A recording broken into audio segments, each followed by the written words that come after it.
আমার পরা এই নীল রঙের শাড়িটা আমি আয়েশা ফ্যাশন হাউস পেজ থেকে আমার মনের মতো কাস্টমাইজ করে বানিয়ে নিছি।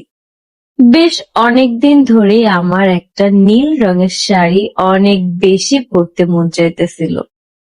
ঠিক তখনই আয়েশা ফ্যাশন হাউস পেজটা আমার চোখে পড়লো। আমি দেখলাম যে পেজে অনেক সুন্দর সুন্দর শাড়ি প্লাস লেহেঙ্গা আপু মেক করে।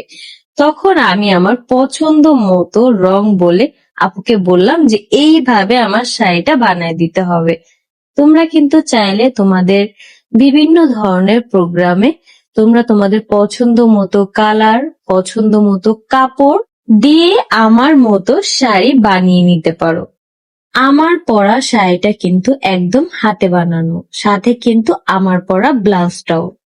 তোমরা চাইলে কিন্তু sari plus blouse colour combination করেও নিতে পারো। আমার এই সেম শাড়িটা আমি এই মেয়ে বাবুটাকে পরতে দেখছি, যার কারণে আমার অনেক মনে ধরছিল শাড়িটা। আপুরা কিন্তু চাইলে মা মেয়ে এইভাবে একরকম শাড়ি কিন্তু পরতে পারো।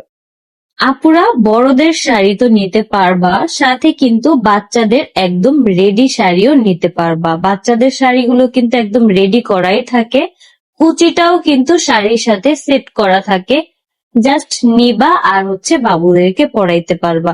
আমাদের বড়দের শাড়ির মতো কিন্তু কোনো ঝামেলাই নেই।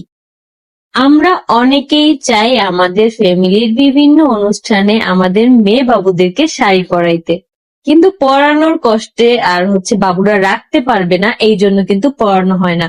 এখন কিন্তু সেই আগের দিন শেষ, একদম কিন্তু রেডি শাড়ি তোমরা পেয়ে যাচ্ছ।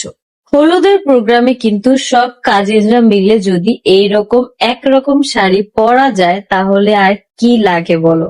আমার এই নীল কালার শাড়িটা পরার পরে আমি যখন ছবিগুলো আপলোড করছি, এত এত আপুরা আমাকে কমেন্ট করছে, এত এত আপুরা জানতে চাইছে যে কোন পেজ থেকে আমি শাড়িটা নিয়েছি।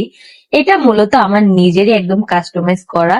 তোমরাও কিন্তু চাইলে তোমাদের মনের মতো করে শাড়ি নিতে পারো এইভাবে। দেরি না করে দ্রুত ইনবক্স করে ফেলো, আমার সেম শাড়িটাও কিন্তু অ্যাভেলেবেল